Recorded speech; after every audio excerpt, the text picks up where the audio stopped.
Hari Kartini dulu kali ya. Mhm. Kalau Ibu Retno sendiri memaknai Hari Kartini itu seperti apa, Bu? Jadi kalau dari baca, dari sempat juga nonton film Kartini yang bagus itu, Bagus sekali. kita mencoba untuk mereka-reka ya, dalam situasi budaya, dalam situasi kehidupan sosial pada saat Kartini masih hidup pada saat itu, dan kemudian ide-idenya, itu akhirnya kita sampai pada satu kesimpulan, ini sangat luar biasa. Kebayang nggak sih ide seperti itu muncul di masa antara 1879 sampai 1904. Kebayang nggak, mengenai kemajuan perempuan, pendidikan, kesetaraan, dan sebagainya. All the way, kalau kemudian kita tarik di titik ini di 2021, isu itu masih terus ada dan masih terus diperjuangkan oleh kita semua. Jadi kebayang nggak begitu majunya pemikiran beliau pada saat itu. Ingat waktu itu 1800 something loh, belum lagi tahun sekarang atau 10 tahun yang lalu. Nah, jadi setiap kali kita peringati Hari Kartini, yang kebayang di benakku itu adalah satu, dia perempuan yang hebat, dia perempuan yang berani. Karena kebayang dalam tradisi seperti itu, dia berusaha untuk atau berani menyuarakan pendapatnya. Benar. Jadi satu perjuangan, yang kedua adalah yang dia punya kesetaraan. Dan ada satu hal yang sampai sekarang pun masih sangat relevan terkait dengan pendidikan terhadap perempuan. Karena pendidikan itu adalah awal dari sebuah perjalanan, awal dari sedih kayak pembuka pintu supaya kita bisa berjalan masuk dan mengejar mimpi-mimpi kita. Jadi in short, luar biasa, Modi, sangat luar biasa. Aduh, benar banget, Bu. Saya ada kesempatan juga waktu itu membaca surat-surat yang ditulis beliau, dan suka terkaget sendiri, benar kata Ibu, bahwa dalam konteks itu pemikiran yang seperti itu tuh luar biasa modernnya dan luar biasa beraninya, karena untuk sekarang itu mungkin merepresentasi banyak opini yang di-share sama kita semua, tapi pada saat itu mungkin she must feel very alone in thinking that way gitu. Jadi berani dalam kesendirian dan berpikir kritis seperti itu tuh sangat inspiratif gitu buat aku sebagai perempuan muda gitu loh, Bu. Nah, ini mungkin nggak sih di dalam ruangan, di dalam kamarnya, kalau di filmnya di dalam kamarnya dia baca buku, terus kebayang nggak sih majunya dia? Luar biasa ya, Bu. Ini aku jadi sebenarnya ini tadinya aku pengen simpen buat di bagian agak ujung, Bu, tapi ada banyak yang nanya juga, kalau kita mikirin Hari Kartini seperti ini, gimana ya, Bu, kita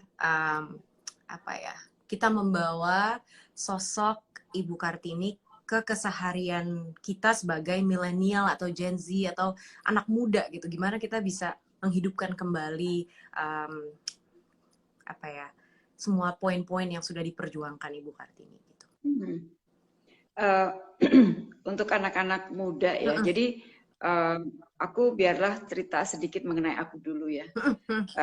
Mudah-mudahan apa yang aku ceritakan ini juga dialami oleh teman-teman, atau paling tidak bisa jadi ide lah untuk anak-anak yang lebih muda.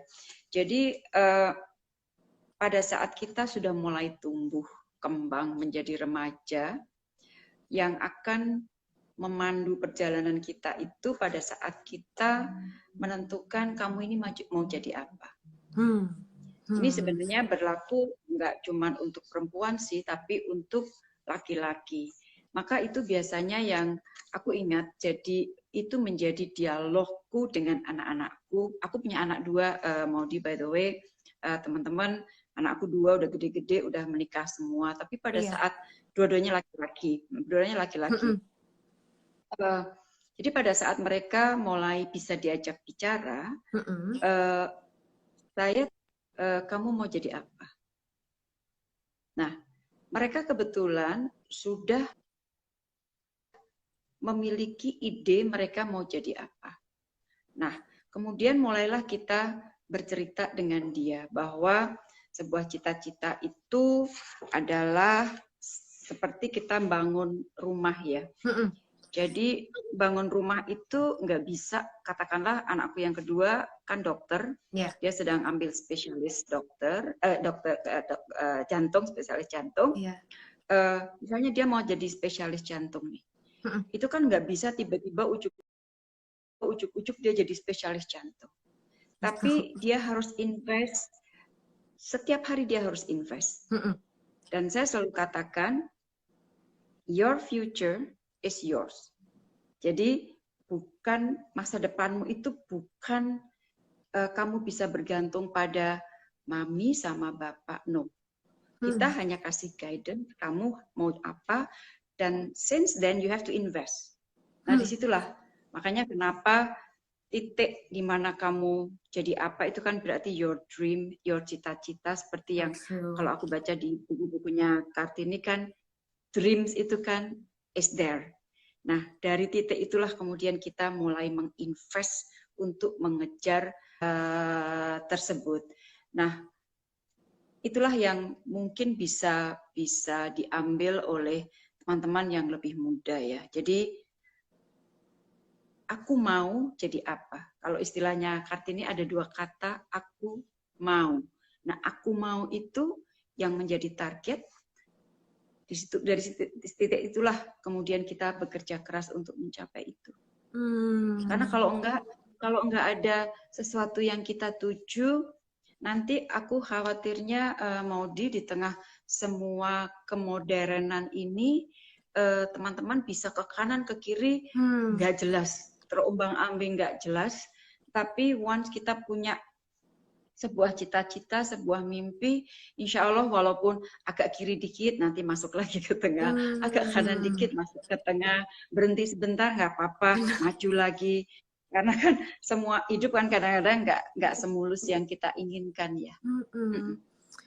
Iya, yang aku tangkap Bu, jadi kita sebagai anak muda dalam proses mengidentifikasi apa yang kita inginkan dan kita perjuangkan impian itu saja, itu tuh sudah bentuk apa ya, menghidupkan soul-nya Ibu Kartini gitu. Beliau yang mengejar impiannya dan apa ya, percaya akan impiannya tersebut gitu. Iya, banget karena mimpi itulah beliau berjuang sampai kemudian beliau dipanggil olehnya. Itu kan karena mimpinya itu. Aduh, merinding saya. Bu, kan tadi Ibu cerita sedikit tentang anak Ibu, terus apa ya, obrolan itu tuh kamu mau jadi perempuannya juga apa namanya memutuskan, karena sekali lagi ini pilihan ya Maudi. Saya sangat menghargai perempuan-perempuan yang juga memutuskan untuk tinggal di rumah, konsentrasi untuk mendidik anak. Itu aku juga sangat salut karena mendidik anak adalah investasi yang sangat-sangat besar dan nggak ada ruginya. Tetapi for those yang memang memutuskan untuk keluar rumah, dan ini terjadi di keluarga besar saya. Jadi hampir semua perempuannya adalah keluar rumah. Nah, kemudian di keluargaku sendiri, sekali lagi aku perempuan sendiri, anakku 2 laki-laki, suami. Dan dari awal aku diuntungkan karena pacaran sama suami itu 7 tahun baru kita menikah kan.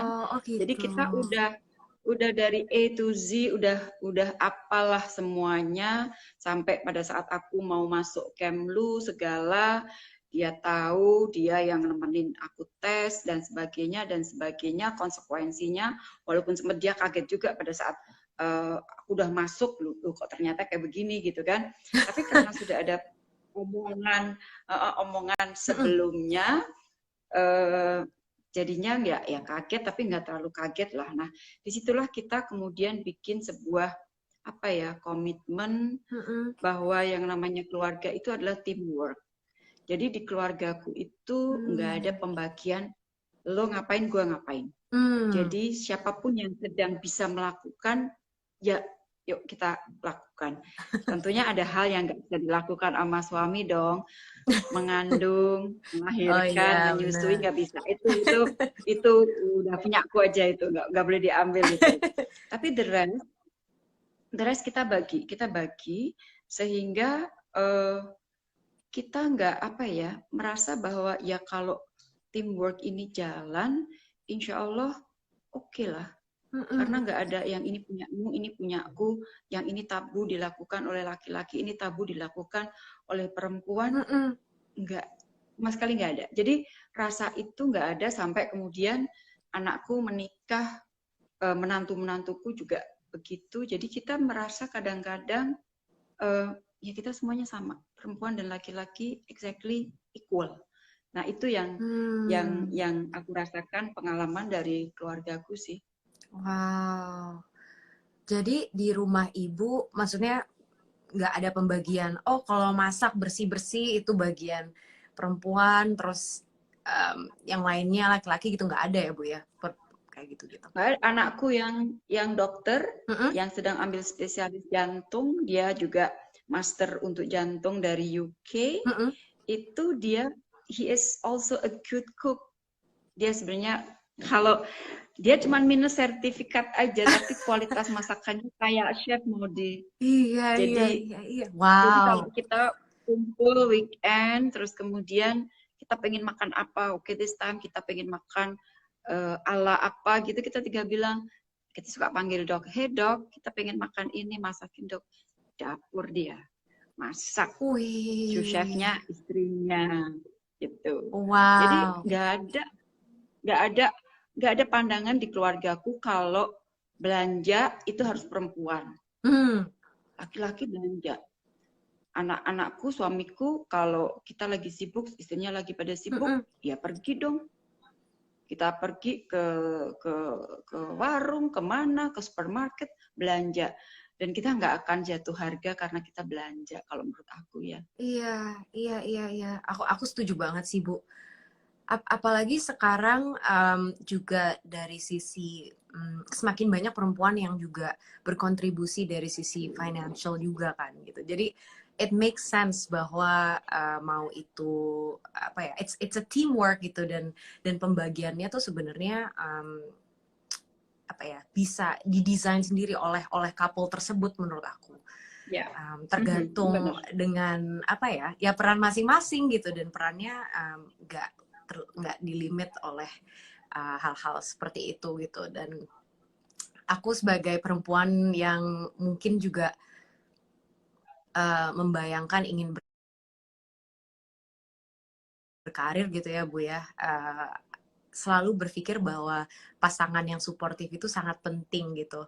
Dan aku pengen nanya lagi sih Bu, sebenarnya apakah itu hal yang harus dibahas banget dari awal, bahwa atau itu sesuatu kayak perjalanan yang lama-lama akhirnya ada pengertian seperti itu tuh Bu, bahwa it's a teamwork? Kombinasi ya, kombinasi. Kalau nggak dibahas dari sejak awal perkawinan kita tidak ada komitmen, khawatirnya kaget-kaget ya di perjalanan rumah tangga itu akan kaget-kaget. Terutama tadi aku dengerin Modi pada saat di pembukaan tadi, kan duniaku ini mitosnya mengatakan bahwa duniaku ini adalah dunia laki-laki kan.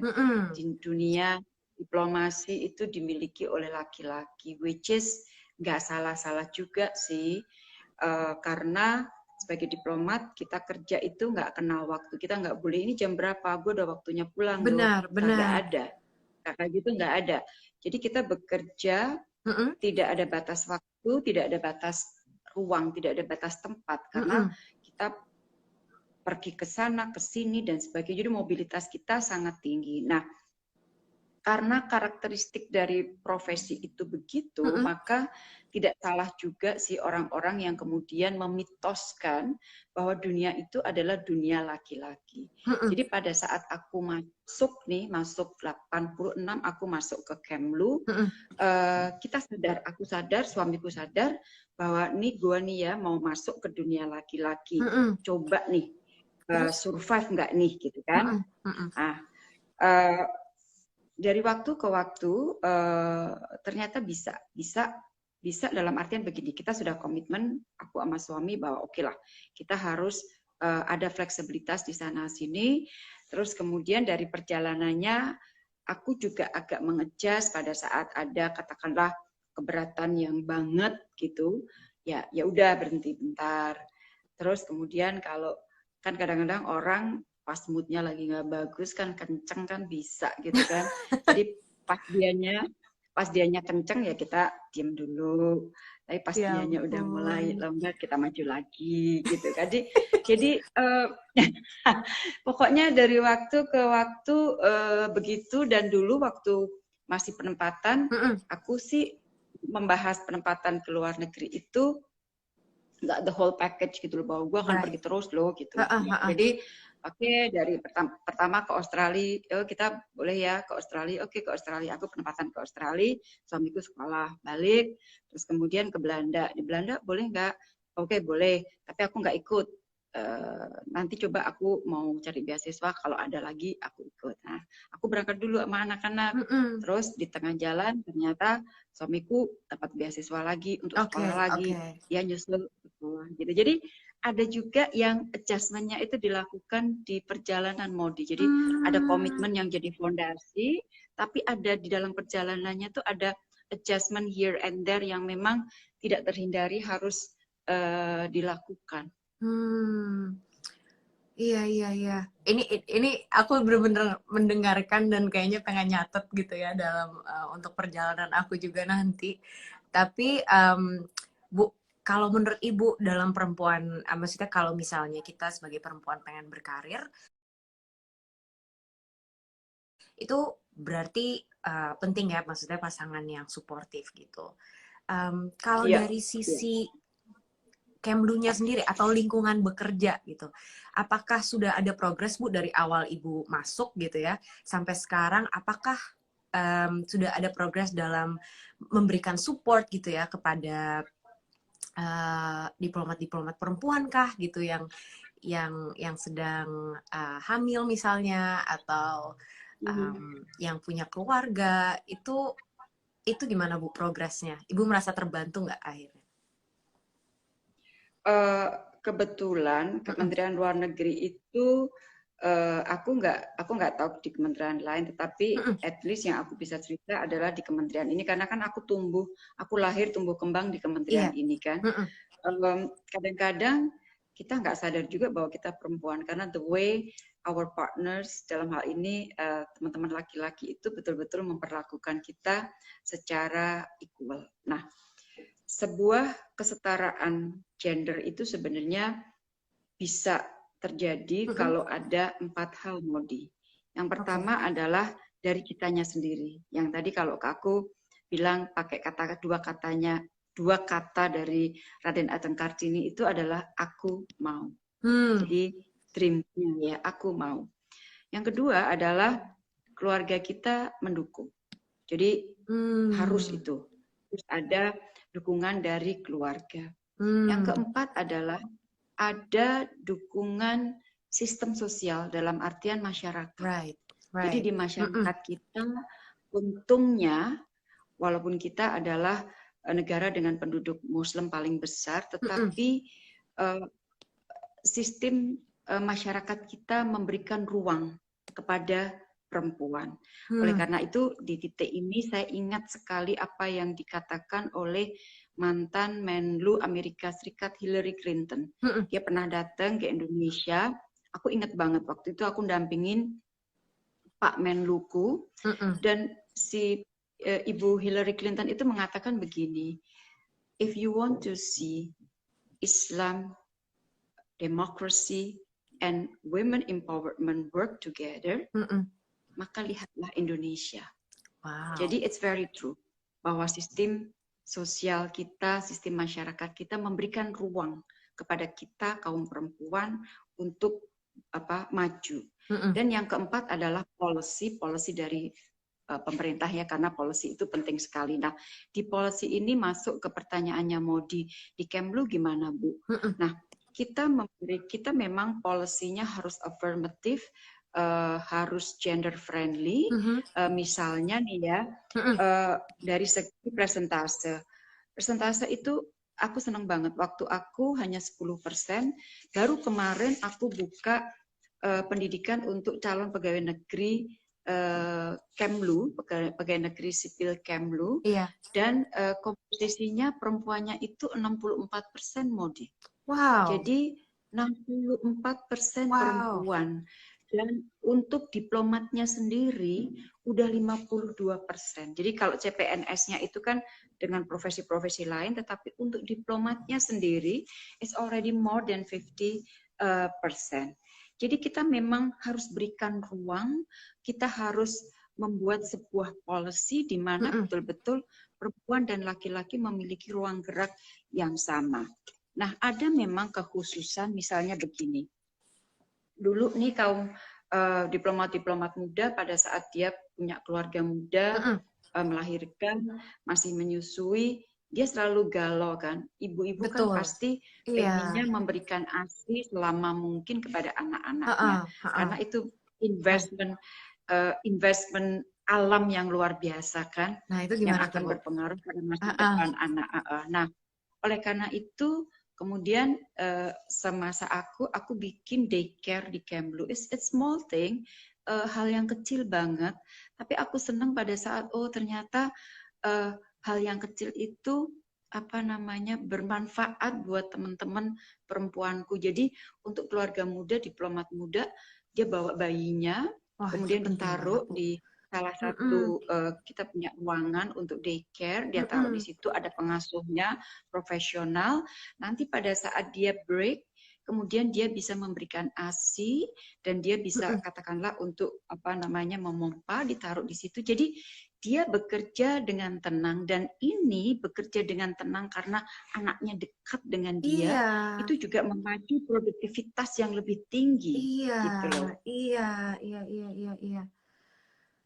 Iya, Bu. Jadi ada policy-policy yang memang kita buka, memang harus berpihak. Sebenarnya kalau katakanlah aku membuat sebuah policy yang bermanfaat buat perempuan, sebenarnya untungnya bukan buat perempuan, untungnya adalah buat keluarga, which is di situ ada laki-lakinya juga kan. Benar. Jadi menguntungkan semuanya lah. Benar. Aku setuju banget sih, Bu, bahwa kesetaraan gender ataupun pemberdayaan perempuan itu benar-benar teamwork. Yang aku lihat dari cerita Ibu itu ada elemen personalnya, aku mau, tapi terlihat juga bahwa Ibu memiliki support dari keluarga, dari suami, dari extended family yang memang kulturnya sudah sangat mensupport Ibu dan karir Ibu. Dan ditambah lagi, nggak tahu ya, aku kalau dengar cerita soal daycare di lingkungan bekerja, itu menurut aku keren karena cukup jarang ya policy yang seperti itu gitu.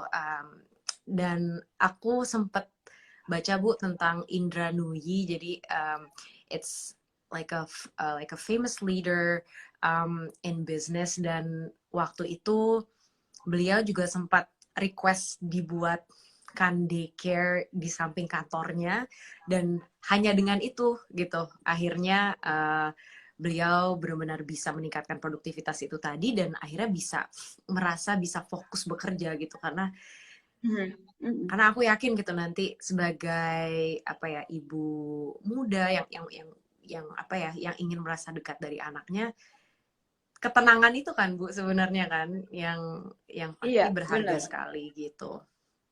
Wah, itu Mhm. keren banget sih. Wow.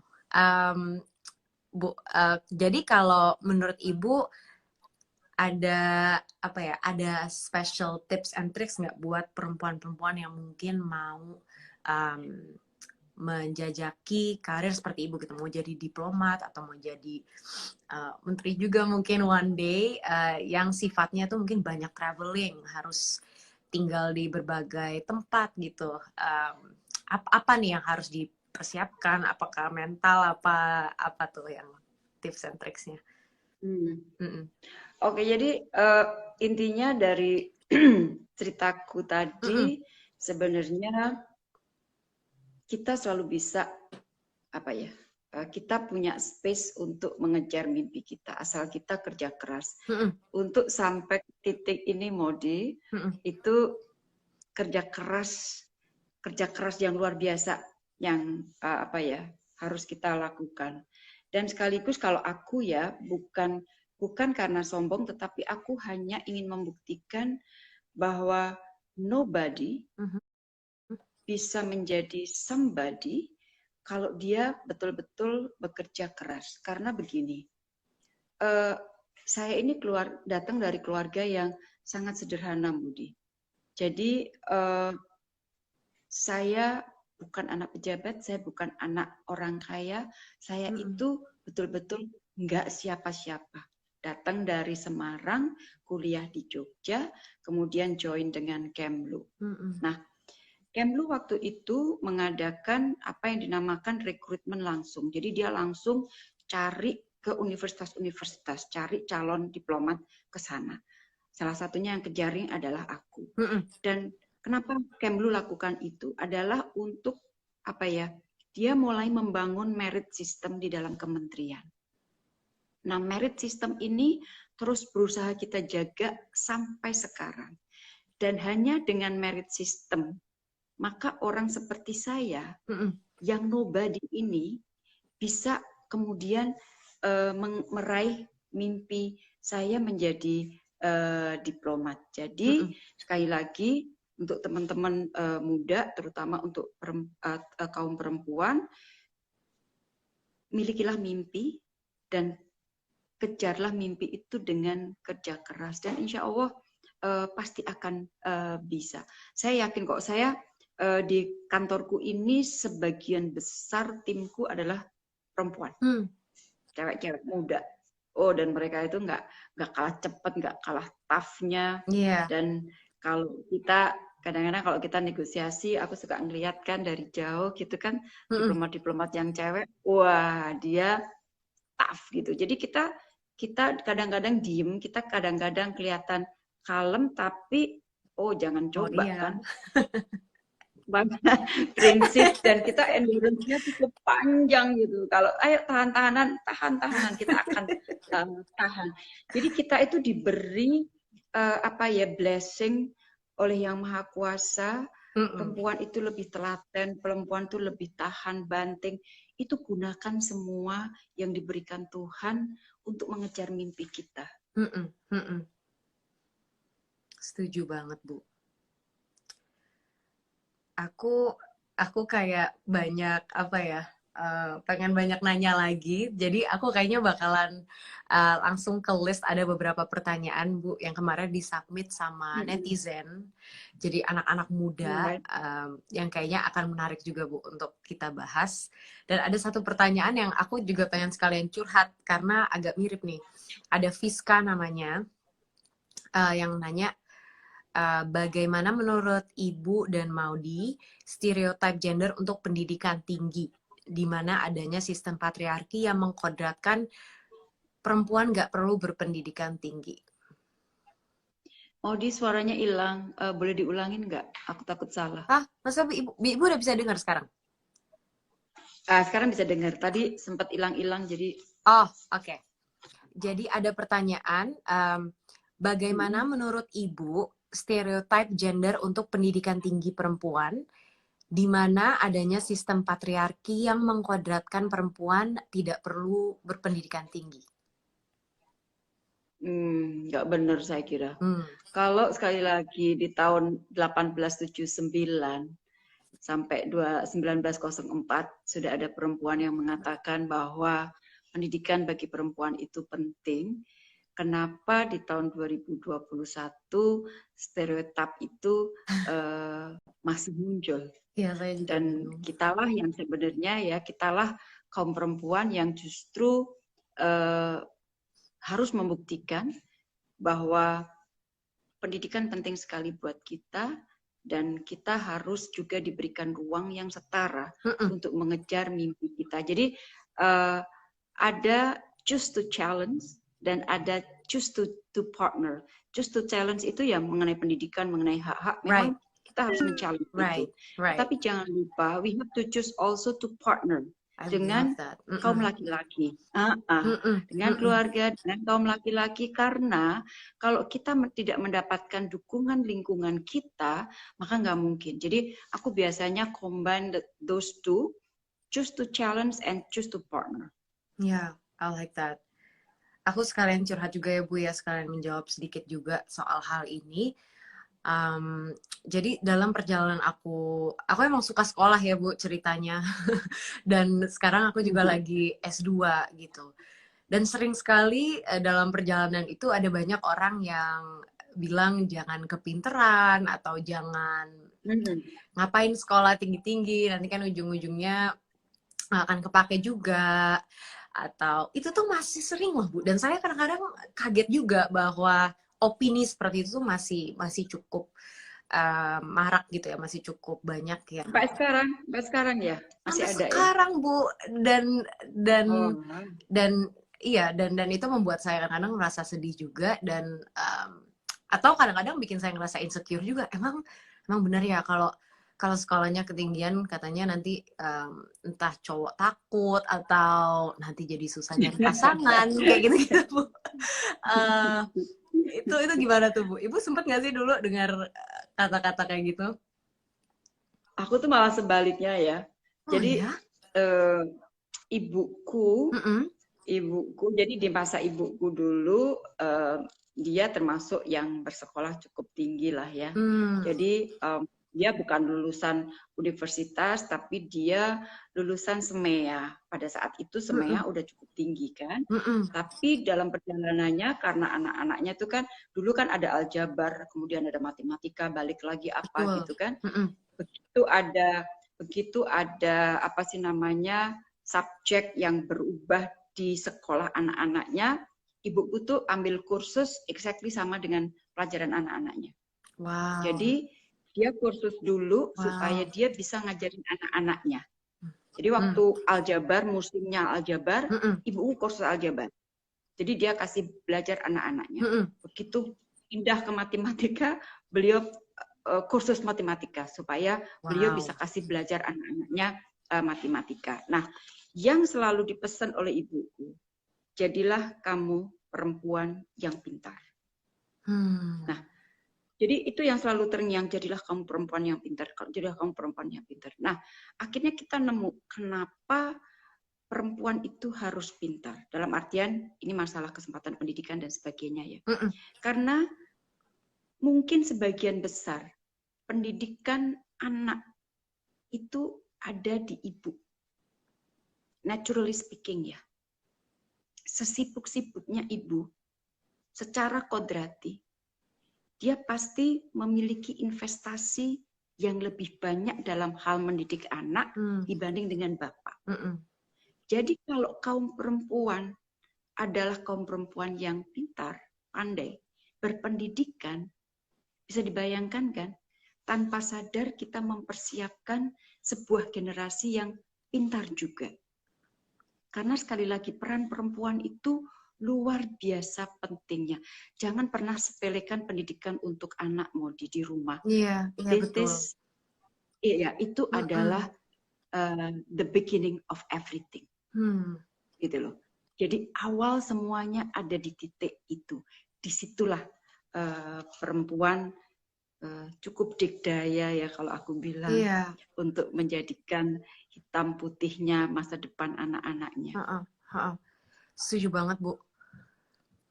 Nah, trikinya Bu, kalau misalnya kita percaya semua ini, tapi lingkungan kita entah itu pasangan Mm-mm. atau misalnya orang tua sendiri ya, pemikirannya sedikit berbeda Mm-mm. dan merasa mendingan nggak usah deh misalnya sekolah tinggi banget atau apa ya, belajar masak aja atau apapun itu bentuknya.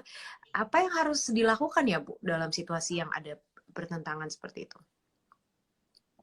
Makanya kita harus membuat sebuah ekosistem besar Mm-mm. di mana keberpihakan terhadap perempuan itu ada ya. Tadi kan aku bilang Iya. dari kita sendiri, dari keluarga kecil kita, dari masyarakat dan policy. Policy memang harus mendukung Mm-mm. kesetaraan gender. Nah, kalau dari polisinya memang sangat kuat memberikan ruang yang setara kepada perempuan, Mm-mm. maka lama kelamaan aku yakin sih masyarakat, keluarga juga akan ikut. Mudah-mudahan sih ya, karena nah di sini nih aku nggak bisa memberikan contoh karena aku nggak ngalami Modi. Iya. Yang aku alami kebetulan semuanya sportif.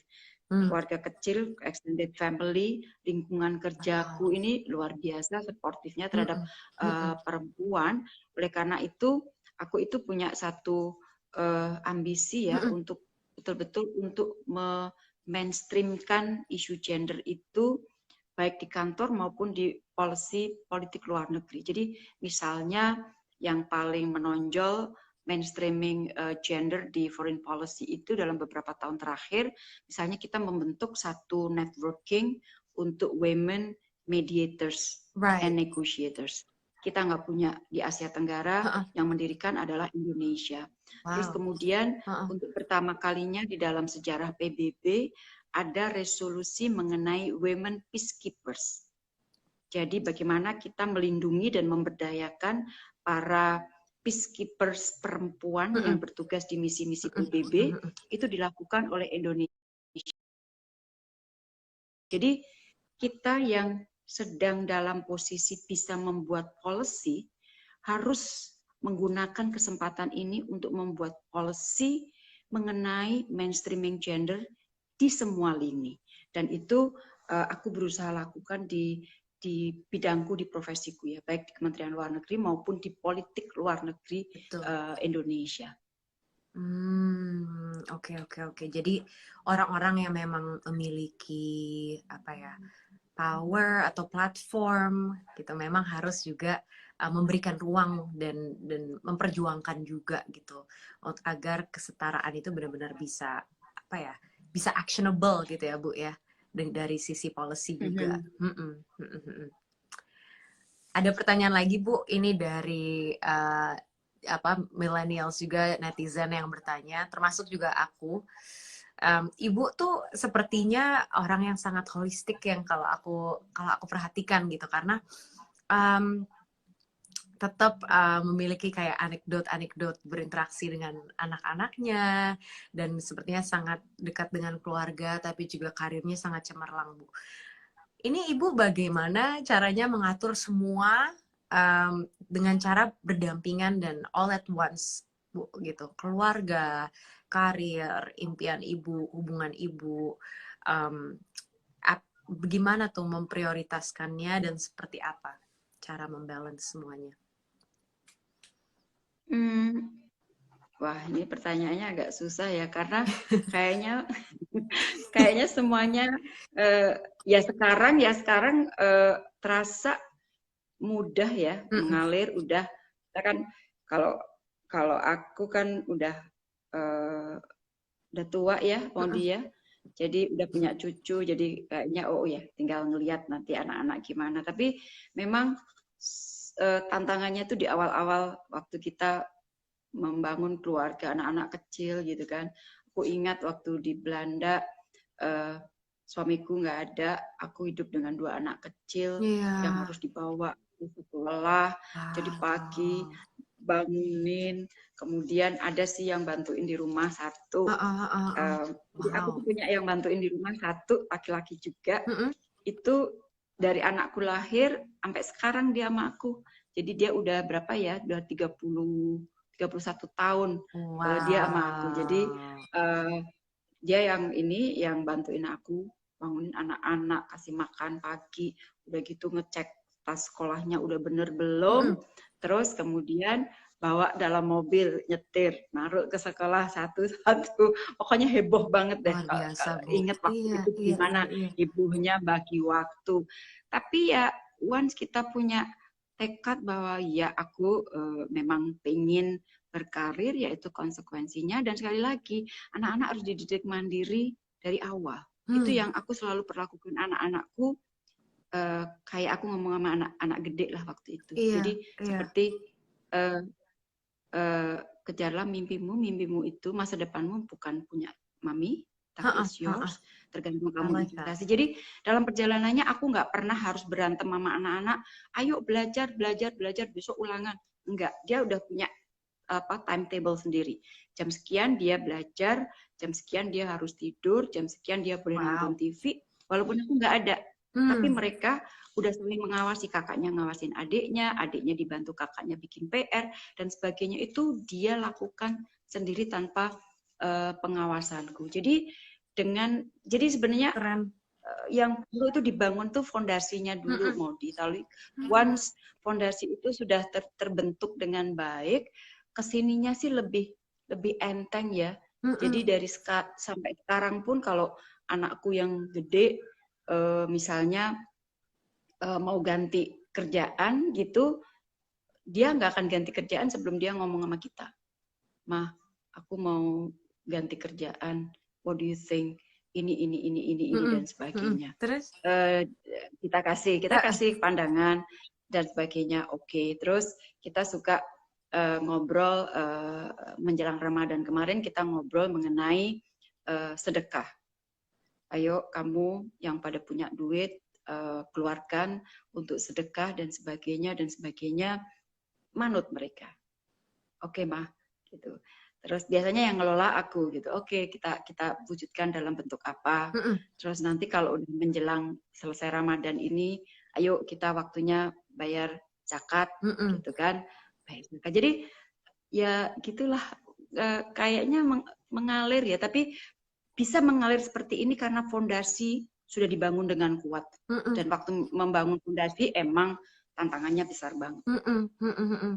Aku itu keren banget sih, Bu. Aku terinspirasi banget bahwa membangun fondasi itu yang memang core values-nya adalah Ibu seakan-akan memberikan kepercayaan kepada anak-anak Ibu ya untuk menjalani hidup mereka dari sedini mungkin sebagaimana mereka sudah dewasa gitu, bahwa it's your life and you have to take charge and take responsibility for it gitu. Dan apa ya, seneng banget sih dengarnya, Bu.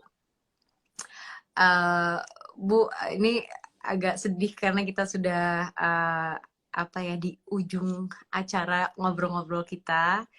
Mungkin kita mulai pelan-pelan ke penutup, Bu. Pengen pertanyaan terakhir, mungkin pesan-pesan buat yang nonton, buat perempuan-perempuan muda juga, ataupun laki-laki.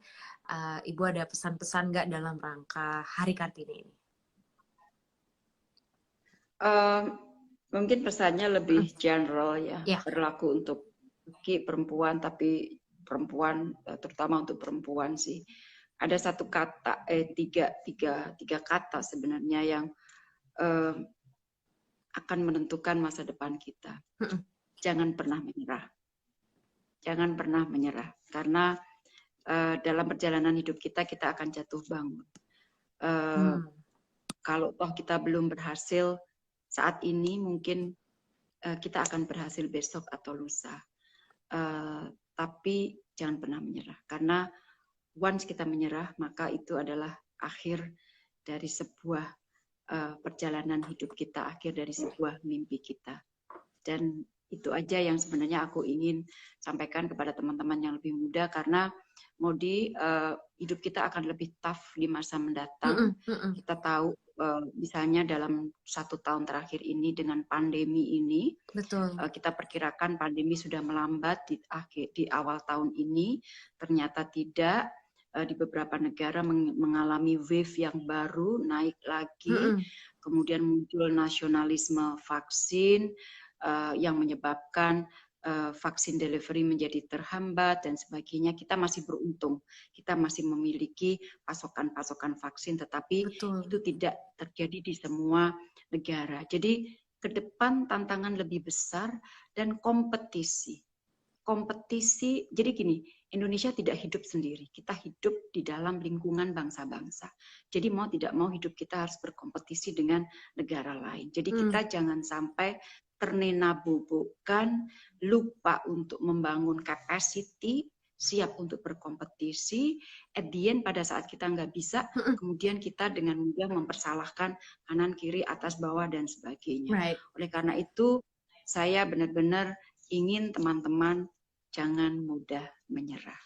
Teman-teman, jangan Never give up. Iya, never give up, jangan pernah menyerah. Itu pesan-pesan terakhir dari Bu Retno. Bu Retno, makasih banyak waktunya. Makasih. Ceritanya Sukses. Bahwa yang pertama, soal kesetaraan dan pemberdayaan perempuan itu adalah teamwork. Itu tadi yang aku tangkap. Dan ada 4 layer tadi yang Ibu Retno bahas. Pertama, layer personal. Dari kita sendiri harus mau, aku mau, dan kita harus berani memperjuangkan apa yang kita mau, gitu. Termasuk kesetaraan, termasuk kita mau didengar, kita mau dianggap, gitu ya, dan kita mau dihargai, misalnya, gitu. Itu ada perjuangan dari kitanya juga. Terus yang kedua, keluarga dan orang-orang terdekat yang mendukung. Ada kata-kata dari Sheryl Sandberg juga bahwa pasangan kita adalah business decision paling penting, career decision yang paling penting gitu. Karena pasangan kita atau keluarga kita akan menjadi orang-orang terdekat dan akan mempengaruhi apakah kita bisa terus berkarya dan terus bangga akan berkaryanya kita gitu. Lalu yang ketiga, yang gak kalah penting juga sistem sosial dan masyarakat tadi yang dibahas ya, bahwa mindset, kepercayaan yang di-share oleh community kita itu juga sangat mempengaruhi mempengaruhi perspektif kita terhadap diri kita sendiri dan perspektif kita terhadap orang lain. So that's an important element too. And lastly, there's policy. Yang Ibu Retno bahas tadi. And I really like thinking about it that way, karena mengingatkan kembali ke kita bahwa memang ini teamwork dan kita nggak bisa sendirian. We need allies and we need partners. Terus tadi yang dibahas juga bahwa ada momen-momen kita di mana we have to dare to challenge, right? Dan kita harus berani untuk challenge kalau kita merasa itu benar. Tapi juga ada elemen bahwa we have to think about partnering. We dare to partner. Kita harus mencari allies, mencari supporters dan cheerleaders yang juga bisa menjadi support system buat kita. Dan tadi juga pesan terakhir Bu Retno, juga jangan pernah menyerah teman-teman. Mungkin tadi aku juga ceritakan bahwa aku aja sebagai perempuan yang mungkin senang belajar dan suka mau kuliah S2 kemarin dan mungkin nantinya juga ingin berkarir di dunia-dunia yang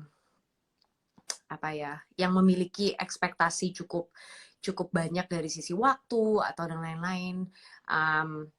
Aku harus terus memotivasi diri aku sendiri gitu. Karena kadang-kadang orang-orang di sekitar aku atau orang-orang belum tentu percaya dengan visi itu, atau mungkin mereka merasa bahwa ya itu tadi gitu kan, ngapain perempuan sekolah tinggi-tinggi gitu. And I don't believe that. Seperti tadi yang kita udah bahas. Kenapa penting perempuan belajar? Ya it's first of all it's a human right gitu, and belajar itu is a tool for self actualization untuk setiap orang, untuk bisa akhirnya berpikir kritis dan menjadi individu yang bisa berpikir untuk dirinya sendiri gitu. Jadi and I think everybody deserves that, including women, right? Dari sisi makro, perempuan itu juga menjadi poin di mana kita tuh akan sangat dekat dengan anak-anak, dengan generasi masa depan. So it's very important for us to be able to teach our children as well. Tadi yang juga dibahas, ya kan? And so, yeah, those two reasons. And we just have to keep going, keep fighting for it. And terima kasih ya teman-teman udah bergabung dalam obrolan hari ini. Aku sangat-sangat terinspirasi tadi dengan banyak cerita Ibu Retno. Semoga nanti keluarga kecil aku juga bisa menjadi keluarga yang suportif seperti itu. And semoga teman-teman juga bisa memiliki support system yang seperti itu, because it's